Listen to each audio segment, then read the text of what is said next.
24-годишниот Дарко Митровиќ го фати Светиот крст во водите на Вардар во Скопје. Двајца од учесниците завршија во болница поради премрзнување.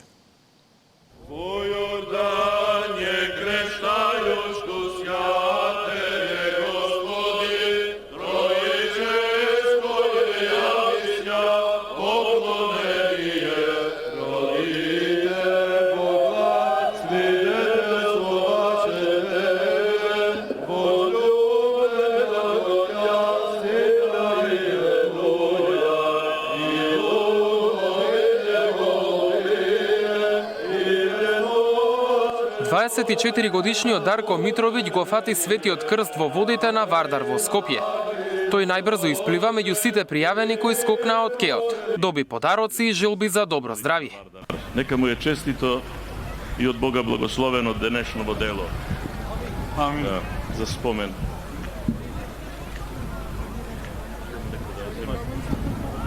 Чествувањето почна од храмот Рождество на Пресвета Богородица.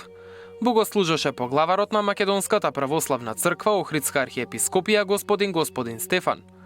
По завршувањето на литургијата, крстот беше донесен до мостот Слобода. Должноста на секој христијанин е преку честит и богоугоден живот да се подготвува за вечна заедница со Бога. Оттука потребно е постојано да бдееме над своето срце, над мислите, зборовите и делата, за благодата што ни е дадена да остане плодотворна. Да се плива во надојдениот Вардар не беше ни малку лесно. Брзата и студена вода го отежни излегувањето на кеот. Помага екипите на Црвениот крст. Известовавше словесе утверждение, јавлеся Христе Боже и мир. Двајца завршија во болницата 8 септември поради премрзнување. Едниот имал 20, а другиот 26 години. Според информациите, нивната состојба е стабилна. Настанот привлече илјадници граѓани, значително повеќе од лани. Преполни беа сите околни мостови и кеот, а Скопје уште еднаш покажа дека традицијата на богојавление не е само религиозен чин, туку и силен символ на заедништво, храброст и вера. Мартин Арсов, Сител телевизија. 29-годишниот Мартин Гоџо од Варош го извади крстот од осветените води во Охридското езеро. Охрид во духот на големиот верски празник Богојавление водици. 29-годишниот Мартин Гоџо од Варош е најсрекниот фаќач на Светиот крст во македонскиот Ерусалим. Тој беше најбрз меѓу капачите и посака здравје, среќа и берекет во текот на целата година. Мартин Светиот крст го фати и минатата година и во 2022. Светиот крст во водите на езерото беше положен од градското пристаниште од страна на митрополитот на Дебрско-Кичевската епархија Георги. Трет пат во животот го фаќам и посакувам секој православен христијанин, секој верник да го искуси бареднуш во неговиот живот. На светиот чин присуствуваа представници од државниот врв, политичкиот и јавниот живот во државава. Ова е нешто што не прави посилни, не прави подобри луѓе, не прави подобри верници. Бидејќи да, ова е моментот кога Бог се јавил и тоа во сите своји три лика. Драго ми е што имаме еден прекрасен ден. Мислам дека имаше преку 20.000 луѓе кои што се појавија на градското пристаниште. Видов, тоа ми е навистина драго, гледам и многу странци, што мислам дека многу значи за развој на градот и на туризмот. На момчето кое што и годинава, исто како и лани, го фати крстот, му посакувам многу успех и среќа оваа година. Тоа што скокна во ладните води на Охридското езеро е доказ за една голема храброст, голема умствена и телесна сила. Градоначалникот Пецаков истакна дека водици останува празник што ги обединува охриѓани, но и бројните гости од земјава и странство. Дефинитивно за охриѓани најголемиот христијански празник, не случајно можеме со слободно да кажеме дека ова е централната манифестација во Македонија. Голем број православни верници го посетија Охрид и беа дел од осветувањето на водите на езерото. За присутните на градското пристаниште и годинава традиционално се делеше топла ракија и вино. Манифестацијата не завршува, продолжува и утре со денот на рибарите на Сараиште. Нина Аритоновска, Сител телевизија.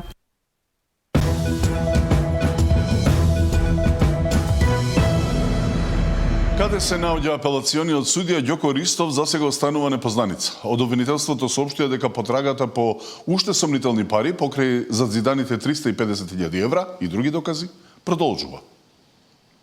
Институциите не кажуваат каде е апелациониот судија Ѓоко Ристов, кај кого вчера полицијата најде 350.000 евра задзидани во зид во куќата на неговите родители во Неготино, за кои сметаат дека се нелегално стекнати. Дали е во полициска станица, дали ќе се бара притвор за него, од институциите молк за една од најопсежните истраги во нашата држава поради сомнежи за висока корупција. Од обвинителството соопштија дека потрагата по уште сомнителни пари и други докази продолжува, а истрагата за Ристов е отворена откако беше уапсен адвокатот Стафа со пари за подкуп, кој требало да ги даде токму на апелационен судија за да се укине притворот за неговиот клиент. Во рамките на опсежна истрага на основното јавно обвинителство за гонење организиран криминал, иницирана откако на 14 декември беше осумничен адвокат поради сомнение за кривично дело примање награда за противзаконско влијание, во континуитет интензивно се преземаат действија што резултира со проширување на постапката и кон судија од апелацискиот суд во Скопје, осумничен за противправно стекнување и прикривање имот, за кој постојат сомненија дека е прибавен меѓу другото со действија на корупција и трговија со влијание, соопшти од обвинителството. Ристов како судија има имунитет за да оди во притвор. Треба најпрво да заседава судскиот совет и со мнозинството гласови да му биде одземен имунитетот, но и да одлучат дали ќе оди во притвор. За сега судскиот совет не добил предлог за свикување седница за одземање на имунитет, вели засител заменик председателот на судски Ари Тонала. Уште од синоќа контактирал со кривичниот суд, ја следат ситуацијата, ги известил и колегите за доколку дојде предлогот за свикување седница до нив, веднаш да се сетаваат за да одлучат. Сепак не значи дека доколку судија остане без имунитет за непречено водење на кривичната постапка, дека тоа ќе значи автоматска согласност за притвор. Во судскиот совет имаше и случаи кога беше изгласано да се одземе имунитет на судија, но да не се дозволи притвор. Ристов се сумничи за противправно стекнување и прикривање имот, а според законот за судови, доколку судија е затекнат во вршење кривично дело за кое е предвидена затворска казна над 5 години, тогаш автоматски останува без имунитет. Според информации на сител од апелација, Ристов изминатава недела земал боледување поради покачен крвен притисок, а и мобилниот телефон не му бил во употреба изминатиот месец.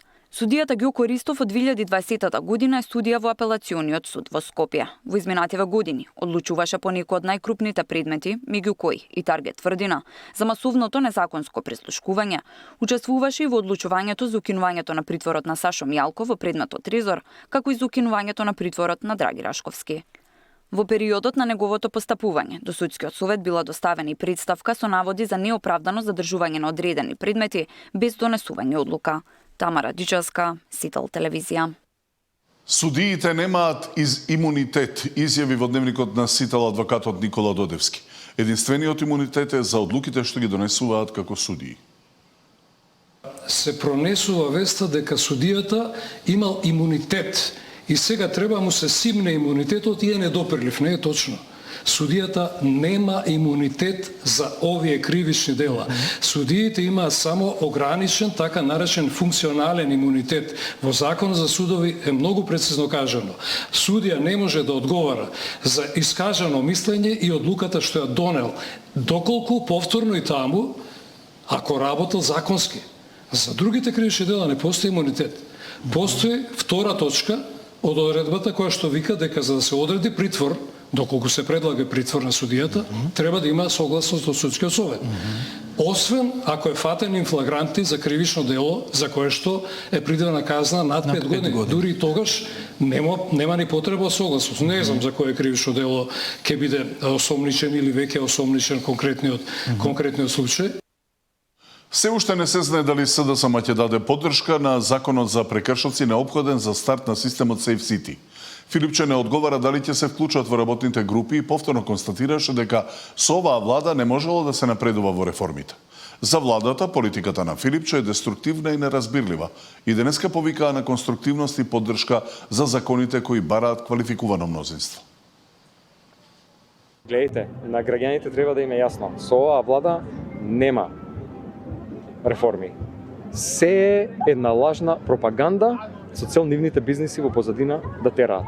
Нема збор за сомнителниот капитал од Алта банка, нема збор за тендерите, 161 тендер, милионски тендери за компании вчера регистрирани на луѓе блиски до ВМРО ДПМН, средби со луѓе на вице-премиерот со луѓе блиски до Путин, премиерот кажува реформската агенда. До сега требаше многу работи да се случат, за жал разоткриени се, а ние сме тука во собранието. Апсолутно ќе поддржиме се што треба да се поддржи за да земјата тргне напред. Гледате кој е опозиција? Опозиција е СДСМ кој што влегува во една целосна деструктивна кампања која што морам да признам дека не ја разбирам. И тука е ДУИ кој што се сеќаваме добро што се случуваше кога тие беа на власт.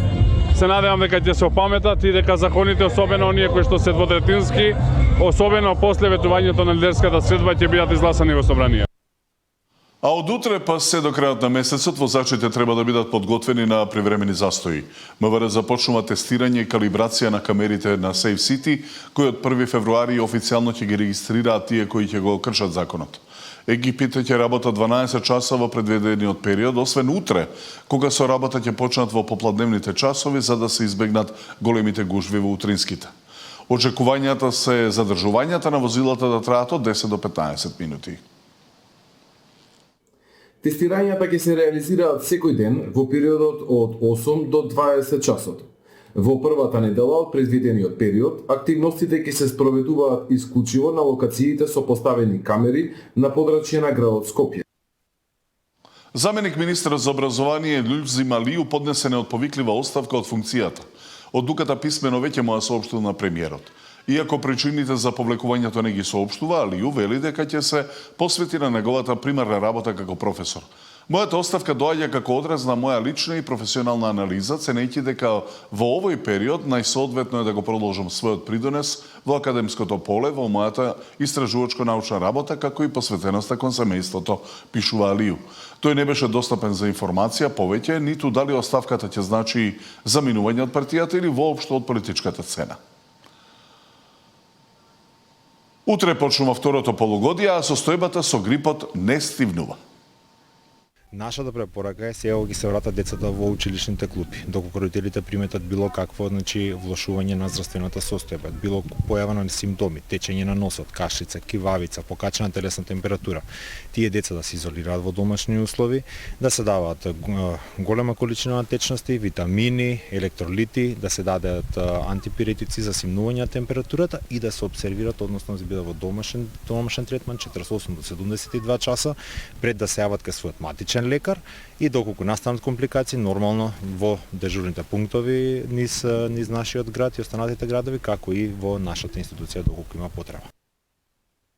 Последното издание на вестите во 23 часот, дотогаш останете со програмата на Сител. Пријатно!